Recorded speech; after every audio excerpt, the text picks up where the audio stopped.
मराठी शब्दगंध सादर करीत आहे सत्यशोधक कॉम्रेड अण्णाभाऊ साठे यांच्या झुंजार लेखणीतून साकार झालेल्या रूपा या कादंबरीचा भाग 4. मित्र हो, रूपा या कादंबरीच्या 4थ्या भागाला सुरुवात करण्यापूर्वी आपण जर आपल्या मराठी शब्दगंध या यूट्यूब चॅनलला सबस्क्राईब केलेलं नसेल तर कृपया सबस्क्राईब करा, लाईक करा आणि व्हिडिओ आवडल्यास शेअर करायला विसरू नका. चला तर ऐकूया रूपा या कादंबरीचा भाग 4. मतीचं डोकं बेफाम झालं होतं. ती स्वतःला सांगत होती त्या गजाचं डोकं कामातून गेलं आहे. तो काय वाटेल ते विपरीत कर्म करील. जर आपण रूपाला फसवून आपल्या घरी नेली आणि गजानं भलतंच केलं तर पोलीस त्याला अटक करतील. पण मग मला कोण सोडणार? मीही एक गुन्हेगार ठरेन आणि मलाही शिक्षा भोगावीच लागणार. सक्त मजुरीची खडी फोडावी लागणार. नि मग या गावात मला क्षणभरही राहता येणार नाही.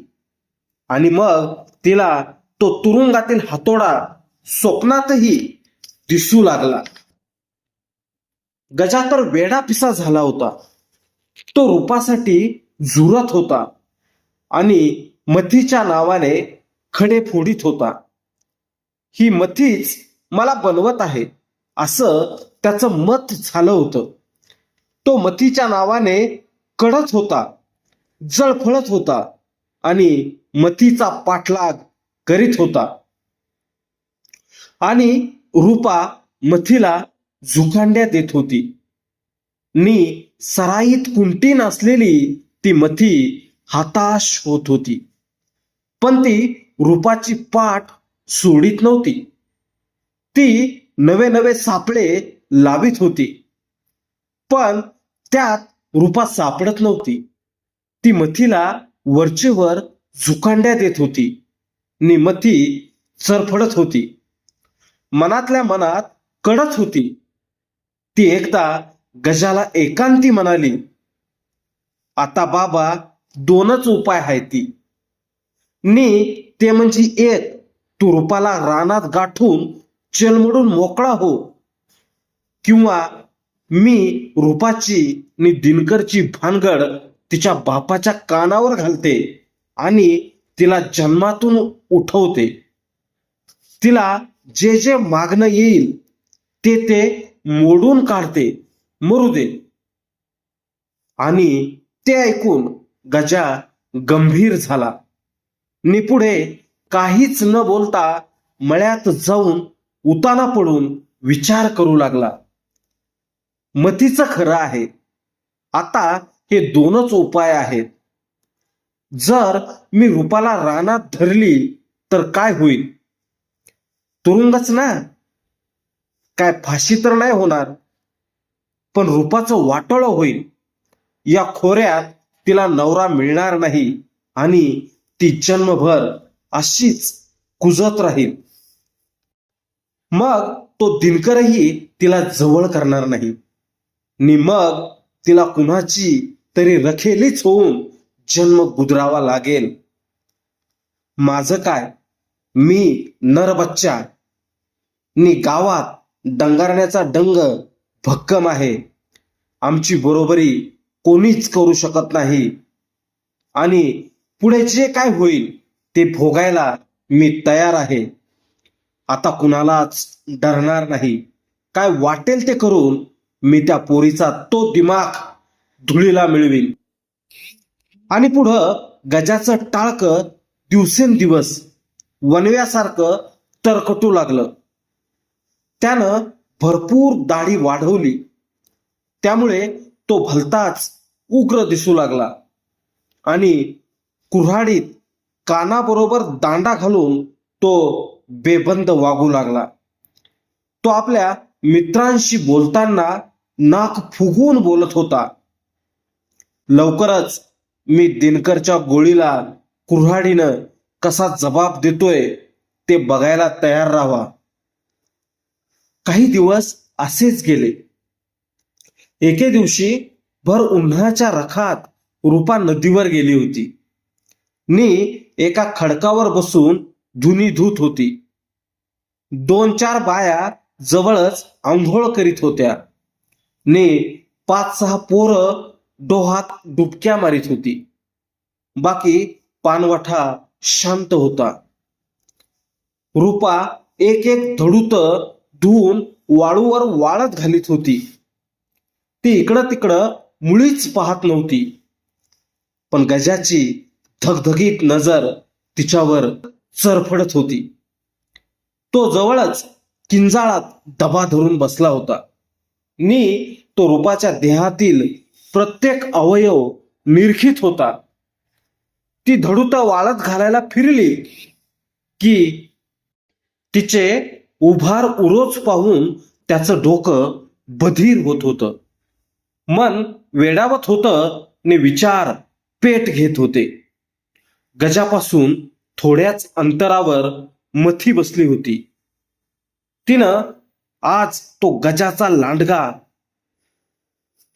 रूपाच्या माग लावला होता. ती रूपाच्या पाळतीवरच होती. आणि जेव्हा रूपा धुनी घेऊन नदीकडे निघाली तशी ती गजाकडे पळतच गेली होती आणि म्हणाली होती, गजा, तुझी शिकार कुठं आहे? नदीवर. घिसाडी लोखंड तापून मगच ते धोपटून वाकवतो, मथी बोलली होती. आणि लगेच आपली ती कुऱ्हाड घेऊन रूपाचं लोखंड तापून धोपटून वाकवण्यासाठी गजा त्या किंजाळात येऊन बसला होता. परंतु रूपाच्या शेजारी आंघोळ करीत असलेल्या त्या बायांचं आवरत नव्हतं.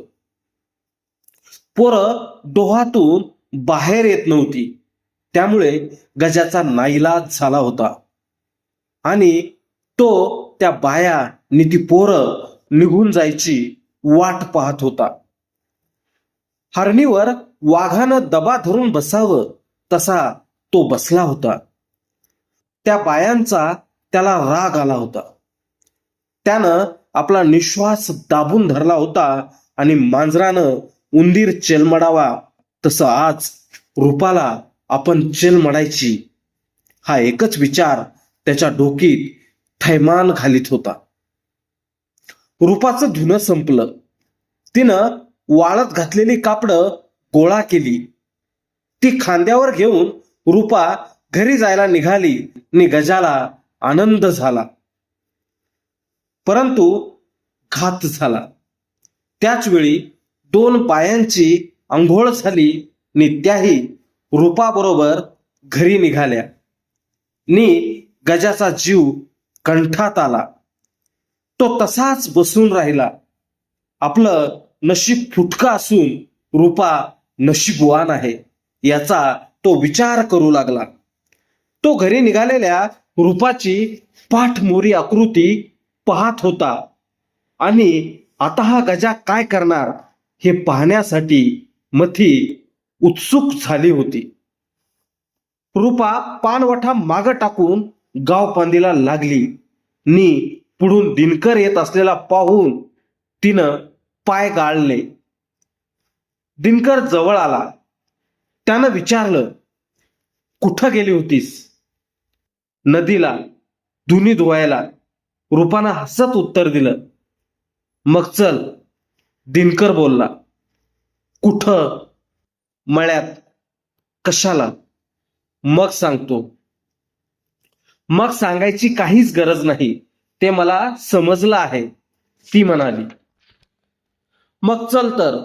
तो चालू लागला आणि काव दुरातून पाचोळा जावा तशी रूपा त्याच्या मागून चालू लागली. तेव्हा तिचं हृदय धडधडत होतं. नी तिच्या नाजूक भावना उचंबळून आल्या होत्या. ती फक्त गालात हसत होती. रुपा, काय बोलत का नाहीस? काय बोलू?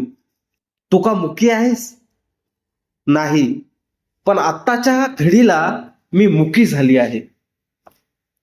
ती दोघं मळ्यात गेली तेव्हा मथी थोडं अंतर राखून त्या दोघांचा पाठलाग करीत होती. रूपाला घेऊन दिनकर घरात शिरताच ती सशासारखी मुरली नि तिनं जवळच असलेल्या गजाला खाली बसायची खून केली. त्याबरोबर त्यानंही बैठक मारली. दिनकरनं घरात जाताच घोंगडं अंथरलं नि रूपा हसली. बैस, तो बोलला. बसले. ती जुनी बाजूला ठेवून बसली नि तिनं दाराकडे पाहिलं. दिनकर उठला. त्यानं दार बंद करून रूपाला जवळ घेतली आणि तो तिच्या ओठांची, डोळ्यांची, कपाळाची चुंबने घेऊ लागला. तशी रूपा ही धुंद झाली होती. ती फक्त त्याच्याकडे पाहत होती नि काहीच बोलत नव्हती. ती उद्दीपित होऊन पुढील प्रसंगाची वाट पाहत होती. त्याचे दोन्ही हात तिच्या कोमल देहावरून स्वेर फिरत होते नि ती देखणी रूपा फक्त हसत होती. रूपा, काय? एक गोष्ट बोलू? बोला की. पण पण काय? माझंही थोडंसं ऐकावं लागेल. कबूल, असं म्हणून त्याने तिला अधिक कवटाळली नि तो म्हणाला, आधी तुझं म्हणणं मला ऐकू दे. आता मी तुमची आहे. रूपाचा चेहरा लालबुंद झाला होता. ती पदरानं घाम पुसून म्हणाली, आता मी माझी नाही, तुमच्याच स्वाधीन आहे. बरं मग, तो उद्गारला आणि ती त्याच्या मिठीत तशीच राहून म्हणाली, बाईचा जन्म काकणासारखा असतो तसा माझाही आहे.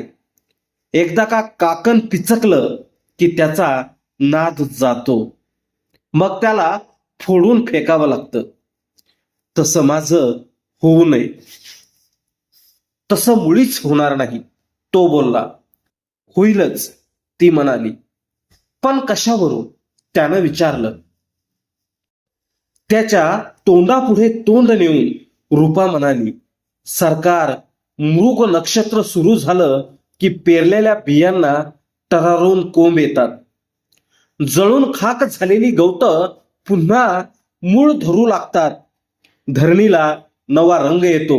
तद्वतच स्त्रीचं असतं.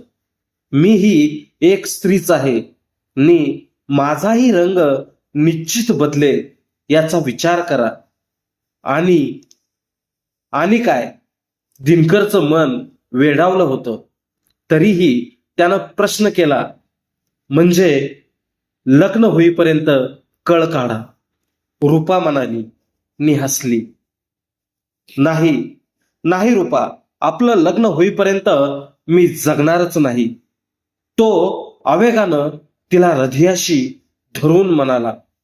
माणसानं उद्याचा विचारच करू नये. नाही, त्यानं उद्याचा विचार केलाच पाहिजे, रूपा म्हणाली. त्याच वेळी दाराची कडी वाजली. तशी रूपा दिनकरच्या बाहूतून दूर होऊन कोपऱ्यात गेली नि दिनकरनं पुढं जाऊन दार उघडलं. तेव्हा दारात मथी उभी होती. तिनं विचारलं, रूपा, इकडं आली का? तुझं डोकं जाग्यावर आहे का? दिनकरनं संतापून विचारलं. आधीच त्याला ही मथी रूपाचा पिच्छा का पुरवत असते याचा राग होता. त्यात ती समोर. ती बेरकी मथी म्हणाली, माझं टकुर जाग्यावर आहे की. कसं गये भटक भावाने? दिनकरनं आवाज चढवून विचारलं. मी तुला ओळखतो नि हे घर आबा पाटलाचं नसून रामराव नलावड्याचा आहे, होय की नाही? ते खरं आहे व, मथी मान डोलावीत म्हणाली. पण ती रूपा कवा कवा इकडे येत असती, ते तुला कसं समजलं? दिनकरनं प्रश्न केला. मथी मान डोलावीत म्हणाली, अव, ह्या तरुणपणातल्या भानगडी दडत नसत्यात. म्हणजे तू रूपाच्या पाळतीवरच असतेस, दिनकर म्हणाला. पण हा सारा गाव तुला एक कुंटीन म्हणून ओळखतो आणि आपला हा धंदा तू बंद कर, नाहीतर तुला या गावात राहता येणार नाही. पण मी करते तरी काय? मथीने धिटाई करून विचारलं. दिनकरनं डोळे वटारून म्हणाला, तू लोकांची अब्रू खरेदी करून तिचा व्यापार करतेस म्हणजे? मथीनं भुवया चढवल्या. म्हणजे तू कुंटीन आहेस. दिनकरचं डोकं फिरलं. मथीही रागात आली. बरं, पण मी विचारते की तुमची एक भन तरणी हाय, तिला म्या कोणाखाली घातली आहे का? आणि त्याच वेळी दिनकरची एक जोरदार लाथ मथीच्या कमरेत बसली नी ती कोलमडून पडली आणि दुसरी लाथ बसेल या भीतीनं ती उठून पळत सुटली. तिनं मागं वळूनही पाहिलं नाही. दिनकर घरात गेला तेव्हा रूपानं पुढे येऊन विचारलं, ही काय भानगड आहे? भानगड कसली? दिनकर म्हणाला, ही मथी म्हणजे नुसता दुधात मिठाचा खडा आहे. मिठाचा खडा नव, विष म्हणा. रूपा मान तिरपी करून बोलली. दिनकरनं वैतागून विचारलं, पण हे विष तुझ्या मागं का लागलंय? सांगू? हो सांगा ना, सांग ना. या मथीच्या माग तो गजान नांगरा लागला आहे, रूपा म्हणाली. आणि तो गजा पिसाट झाला आहे. कशासाठी? माझ्यासाठी. ते मला माहित आहे. मग कशासाठी म्हणून का विचारलं? मला काहीच सुचत नाही, दिनकर घाम पुसून म्हणाला. पुढे काय होईल कोण जाणे. असाच पुढचा विचार करा, रूपा म्हणाली. मथी गेली नसेल, मी जाते. पण पण काय? मला गावापर्यंत पोहोचवा. चल. आणि दिनकर आपली बंदूक घेऊन रूपा बरोबर निघाला. 3 आंब्याच्या झाडाशेजारी असलेल्या पुरातन थडग्यावर गजा सैतानासारखा बसला होता. मथी त्याच्या पुढे रडत होती नी हुंदके देत होती. मथी, काय झालं? गजानं विचारलं. मला दिनकरनं मारलं. मथीनं नाक शिकरून उत्तर दिलं. कशापायी? गजानं पुन्हा प्रश्न केला. कशापायी म्हणजे? मथी बिथरून म्हणाली, तू मला त्या रूपाच्या मागं लावलंस म्हणून मी रूपाच्या मागं लागली नि ती त्या दिनकरच्या मागं पळतीया. समजलं का? हो समजलं. गजानं नाक फेंदरलं आणि रूपा आणि दिनकर त्याच्या समोर आली. त्या दोघांना पाहून गजाच्या डोळ्यात जाळ झाला. तो मोठ्यानं ओरडला, दिनकर उभा राहा. दिनकर खांद्याची बंदूक घेऊन उभा राहिला. रूपा भयचकित झाली. त्या थडग्यावरून उडी घेऊन गजा दिनकरवर धावला. त्यानं दात ओठ खाऊन दिनकरवर कुऱ्हाडीचा घाव घातला. परंतु दिनकरनं त्याच्या कुऱ्हाडीवर बंदुकीच्या दस्त्याचा एक जोरदार झटका मारून तिचा दांडाच मोडून काढला आणि लगेच एकापाठी एक असे 2 दस्ते गजाच्या पाठीत मारून त्याला जमीनदोस्त केला. गजा खाली पडताच मथीनं बोंब ठोकली. वातावरण तापलं. रूपा घाबरली. म्हणाली, मी थांबत नाही, जाते मी. आता माणसं जमतील. जा तू. दिनकर गजावर 3रा दस्ता उगारून म्हणाला, आता हा लवकर उठणार नाही.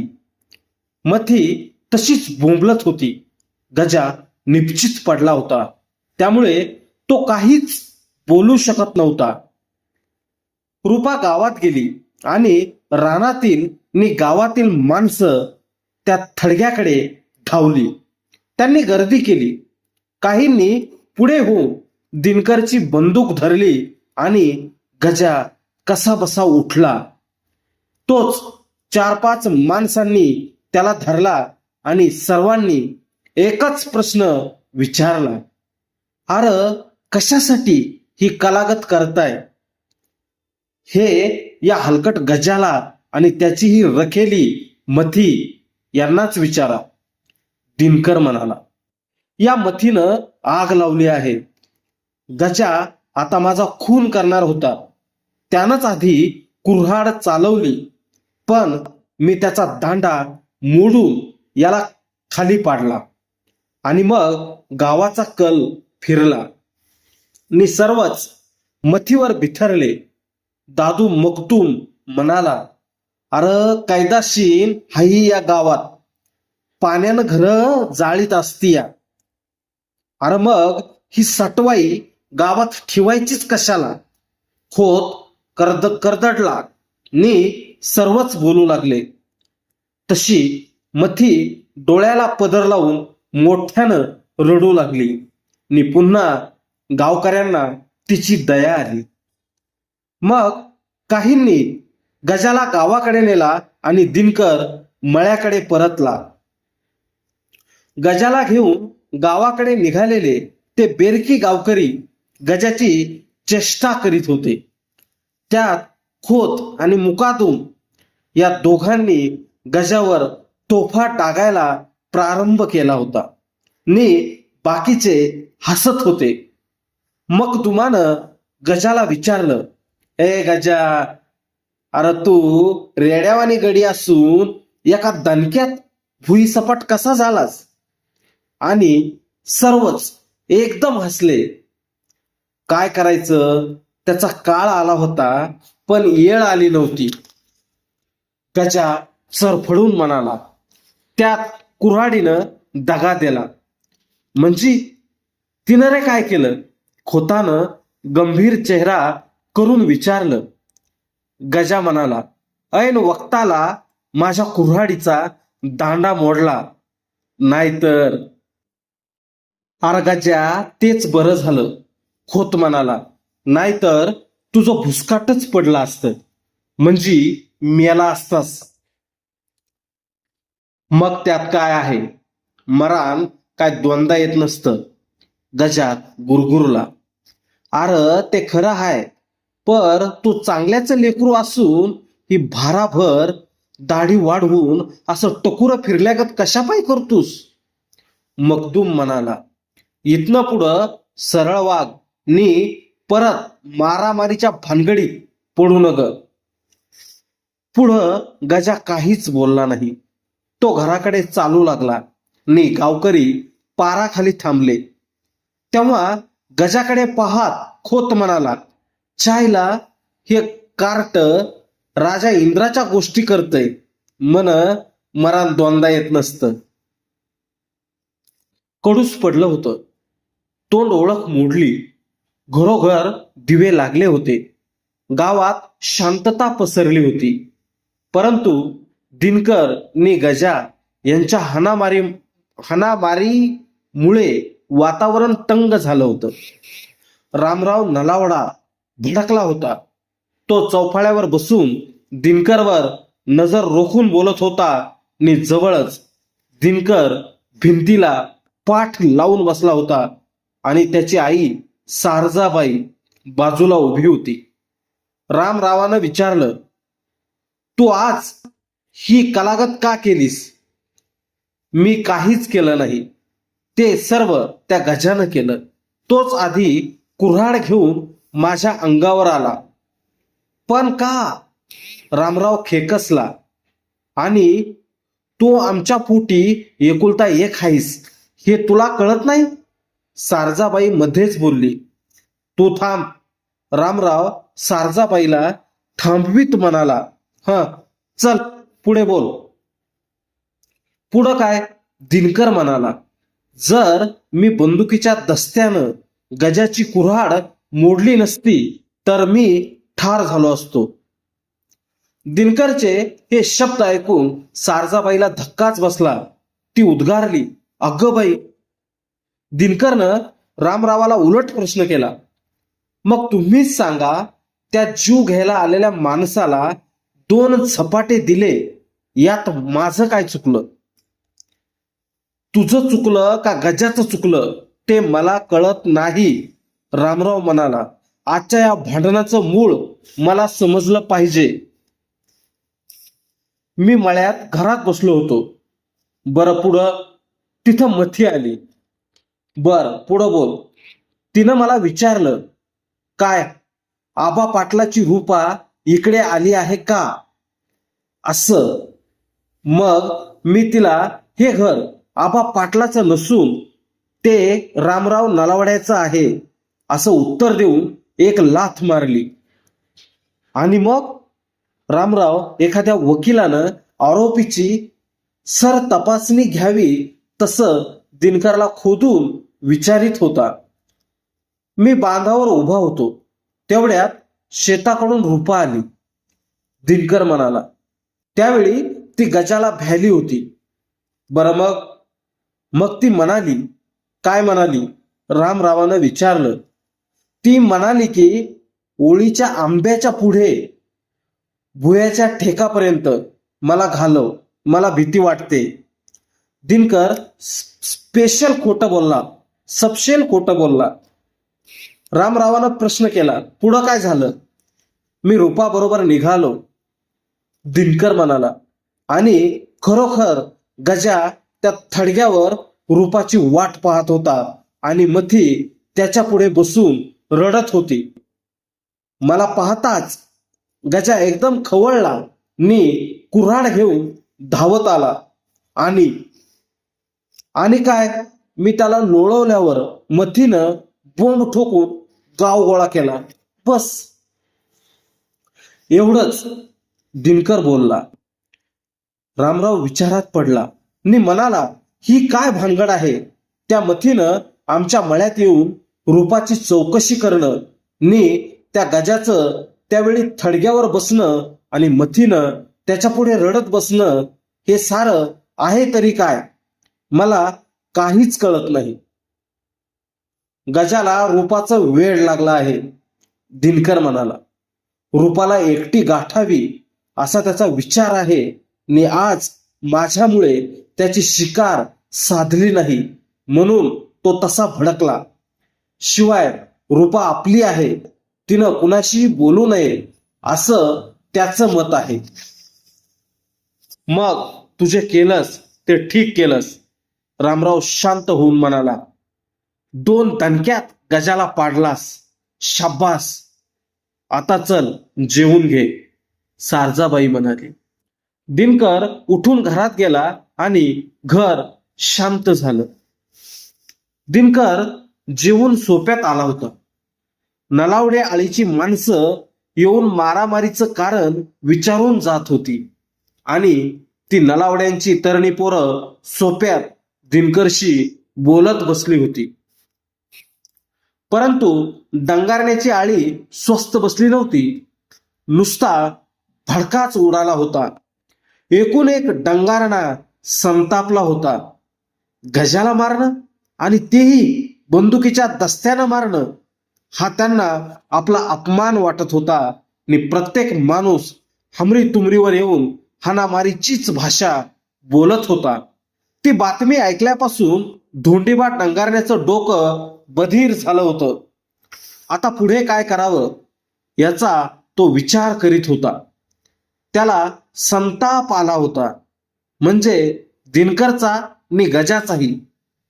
तो मनात म्हणत होता, दिनकरनं गजाला मारलं ही त्याची आगळीक आहे आणि या गाढव गजानं खुशाल त्याचा मार खाऊन कणत घरी यावं, याला काय म्हणावं? गजा त्याच जागी मेला असता तर बरं झालं असतं. हे काय, हा केवढा डंगारण्याचा अपमान, केवढी मानहानी! हट, लेका गजा नुसता मोळापोटी केरसून जन्मला. अरे घोरपडीपोटी अस्सल नाग जन्मतो तसा तू नाग का जन्मला नाहीस. आज माझ्या अब्रूचे धिंडावडे निघालं. ठीक आहे, आज 2 दस्ते मारून नलावड्यांनी आम्हावर एक प्रकारचं कर्जच लादलं आहे. परंतु ते आम्ही 100 कुऱ्हाडींनी लवकरच सव्याज परत करू. मग कितीही वर्ष लागली तरी हरकत नाही. परंतु या मारामारीचं कारण तरी काय असेल? कशावरून हा प्रकार उद्भवला असेल? धोंडीबा डंगारण्याच्या विचाराला दुसरा फाटा फुटला. बाहेर सर्व डंगारणे तर्कावित्तर झाले होते. त्यांनी डोकीला टापरी बांधल्या होत्या. जो तो आपली कुऱ्हाड ठोकून ओरडत होता, ज्योतिबाच्या नावानं चांग भलं. डंगारण्याची आळी हादरत होती. गलका वाढला होता. कोण ओरडत होतं, अरे बाहेर निघा, तर कोण म्हणत होतं, काठ्या घेऊ नका, अरे कुऱ्हाडी घ्या कुऱ्हाडी. आणि तिसरा ओरडत होता, अरे त्या बंदुका बाहेर काढा, की का त्या नुसत्या पुजायसाठी आणल्या ती, चला नेम धरून गोळी मारा. आणि डंगारण्यांनी लढाईची तयारी केली आहे अशी बातमी कळताच तो डंगारण्याचा आरडाओरडा ऐकून सर्व नलावडे एकवटले. त्यांनीही आपली तयारी केली आणि आज त्या आक्रमक डंगारण्यांना भरपूर धोपटून काढायचं असा त्यांनी निर्धार केला होता. दिनकर बंदूक घेऊन ने काडतुसांची माळ गळ्यात घालून नलावड्यांच्या गर्दीत उभा होता. त्यानं हवेत एक बार काढून आम्हीही तयार आहोत असं जाहीर केलं. त्यावेळी रूपा अंगणात उभी होती. ती तो भयानक गलका ऐकत होती. तिचा जीव वाराहुरा झाला होता. ती घाबरी होऊन मनात म्हणत होती, आज या मारामारीत कित्येक जणांचे नि कुणाकुणाचे मुर्दे पडणार आहेत कोण जाणे. हा दिनकर जितका शांत आहे तितकाच तो तापट आहे. त्यानं दुपारी बघता बघता 2च रट्ट्यात गजाला धूळ चारली आणि आता तो काय करील त्याचा नेम नाही.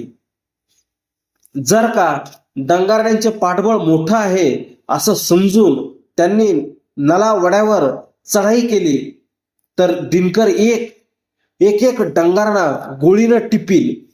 जवळची सर्व काडतुस संपेपर्यंत गोळ्या घालील. तो मुळीच मागे पुढे पाहणार नाही आणि डंगारणेही कमी नाहीत. त्यांची फळी मोठी आहे, बंदुका आहेत आणि रागाला डोळे नसतात.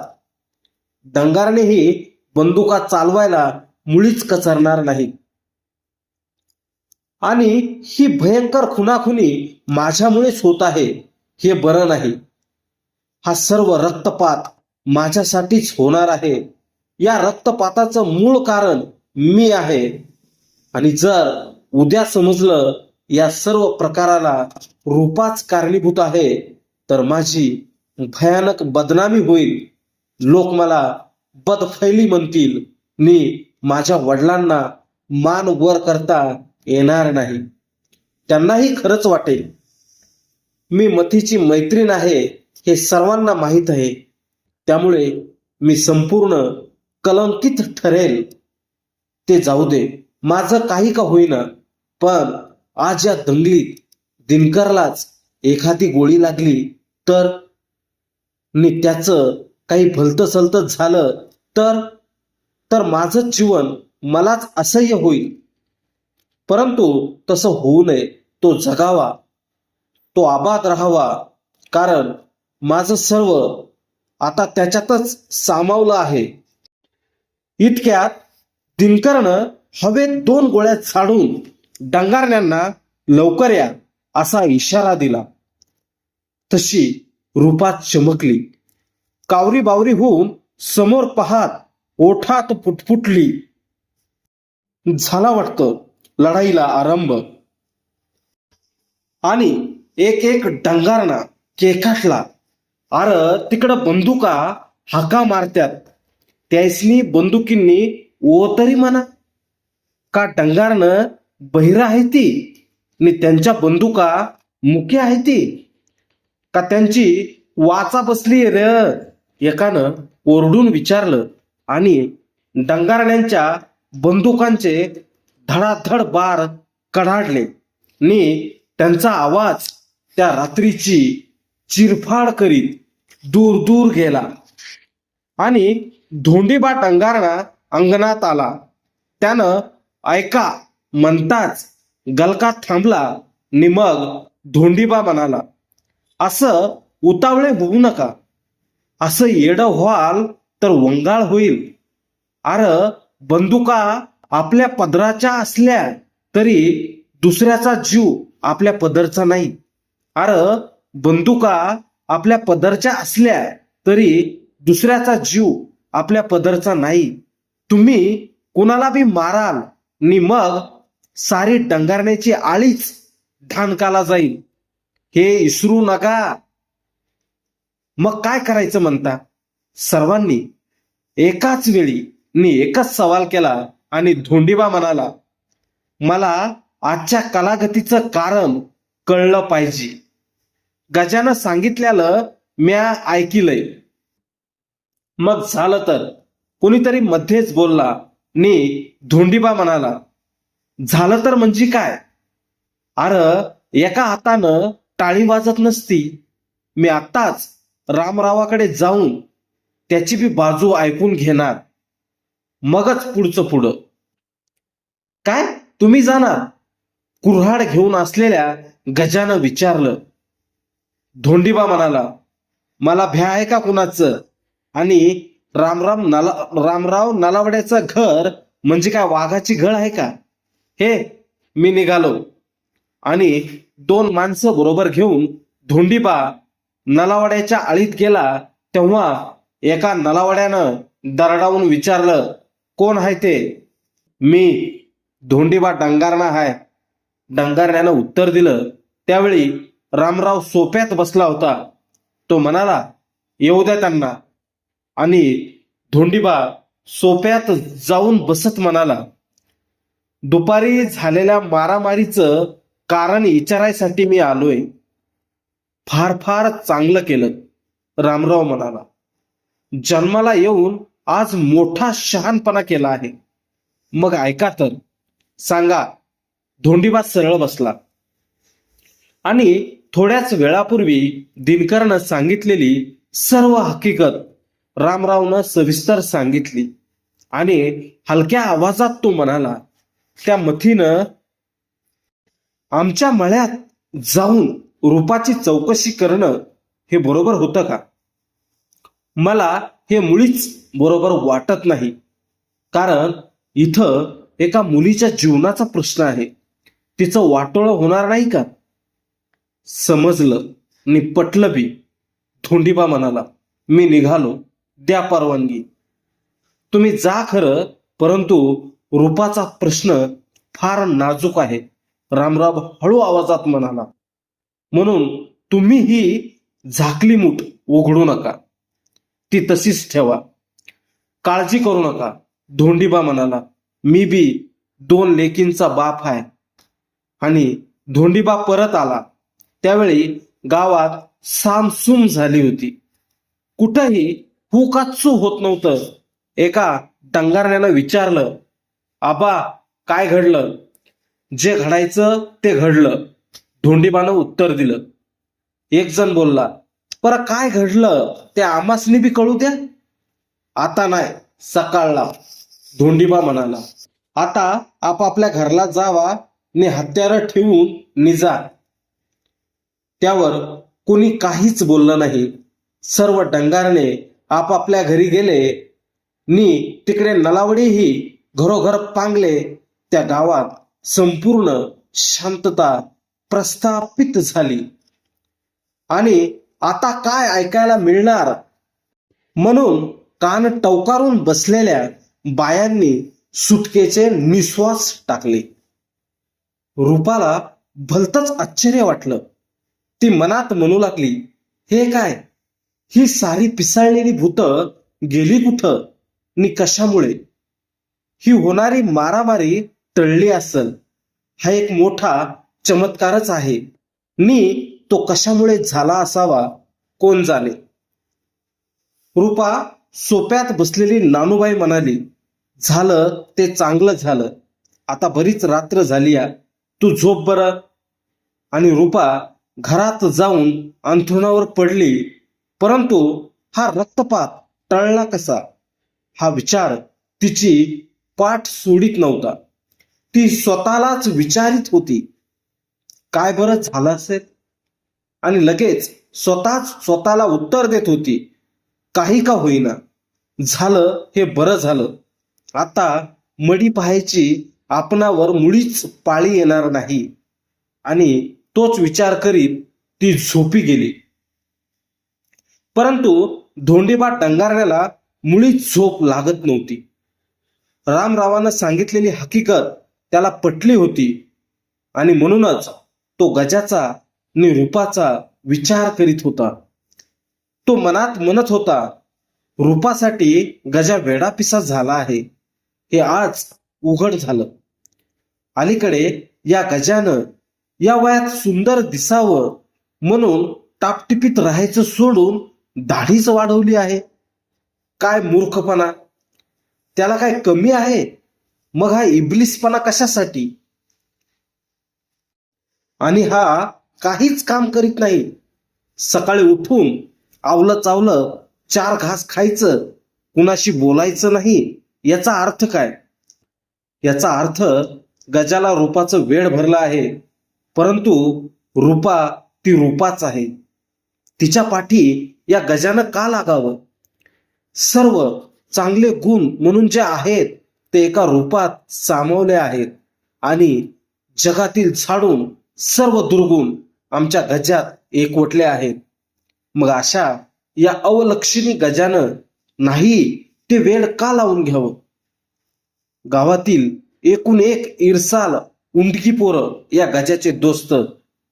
गजा या गलथान पोरांशीच बोलतो आणि काय बोलत असावा याची आज मला कल्पना आली. याला खेळ नको, कुस्ती नको, भजन नको नि सज्जनांची संगत नको. फक्त ती हलकट पोरच त्याला आवडतात. सकाळी उठून 4 घास खायचे नि मग डोकीला कसलं तरी आडवं तिडवं पागोट गुंडाळायचं नि दाढीला तेल लावायचं. मग ती कुऱ्हाड घेऊन त्या उंडक्या मित्रांच्या टोळक्यात बसायचं. आणि सर्वात वाईट गोष्ट म्हणजे या गजानं रूपा हाती यावी यासाठी एका कुंटिणीच्या हाती कोलीत देऊन तिला तो नाचवतोय. त्यात त्या कुंटिणीचा काहीच दोष नाही, कारण गरीब माणूस पोटासाठी वाटेल ते करतो. परंतु श्रीमंतानं आपल्या श्रीमंतीच्या जोरावर शिलाचा सौदा करू पाहणं हा फार मोठा अपराध आहे. पण त्या गड्या गजाला कळणार नाही, तो सुधारणार नाही नि त्याचं डोकं जागेवर येणार नाही, कारण रूपाचा त्याला नाद भरला आहे. ती मिळावी या एकाच विचाराचं भूत त्याच्या टाळक्यावर बसलं आहे नि ती रूपा मिळवण्यासाठी हा गजा काय वाटेल ते करील. आता तर म्हणे तो जबरदस्तीची भाषा करीत आहे आणि तो तीही करील यात शंकाच नाही. पण जर गजानं तसं गैरवर्तन केलं तर फार विचित्र होईल. एकुलता एक मुलगा हातचा जाईल, अब्रूची धिंड निघेल नि एक सुंदर नि सज्जन पोर जन्मातून उठेल. मग काय करायला पाहिजे? आता एक सुंदर मुलगी पाहून गजाचं लग्न केले पाहिजे, तरच रूपावरचं गजाचं लक्ष बाजूला होईल नि पुढील घोर प्रसंग टळेल. मग एखादी सुंदर मुलगी पाहण्यापेक्षा रूपालाच का मागणी घालू नये? आबा पाटील शहाणा माणूस आहे. तो आमचा शब्द मोडणार नाही. परंतु रूपा मान्य करील की नाही हा एक प्रश्नच आहे. त्यात या गाढवानं रूपाच्या समोर मने पोटभर मार खाल्ला आहे. शिवाय याचा तो भयान अवतार तिला मुळीच पसंत पडणार नाही. तिला तर गजाची किळस येत असेल. कदाचित आबा पाटीलही कबूल करणार नाही. कारण मेंढराच्या गळ्यात माणिक कोण बांधील? मग ते मेंढरू किती का लाडका असे ना. परंतु खडा टाकून पाहायला हरकत नाही. कदाचित जमलं तर जमूनही जाईल आणि गजा जन्माचा सुखी होईल. काहीही असो, लवकरच गजाचं लग्न करायचं असा धोंडीबानं निश्चय केला आणि पहिला कोंबडा आरवला. त्यानं पहाट होत आहे अशी गावाला वर्दी दिली. धोंडीबानं डोक्यातील सर्व विचार झटकून टाकले नि डोळे झाकले. पण त्याला झोप लागत नव्हती. तो रूपाला मागणी कशी घालावी याचा विचार करीत होता. रूपा नि गजा यांचं लग्न होण्यातच आपलं भलं होणार आहे असं तो स्वतःला सांगत होता.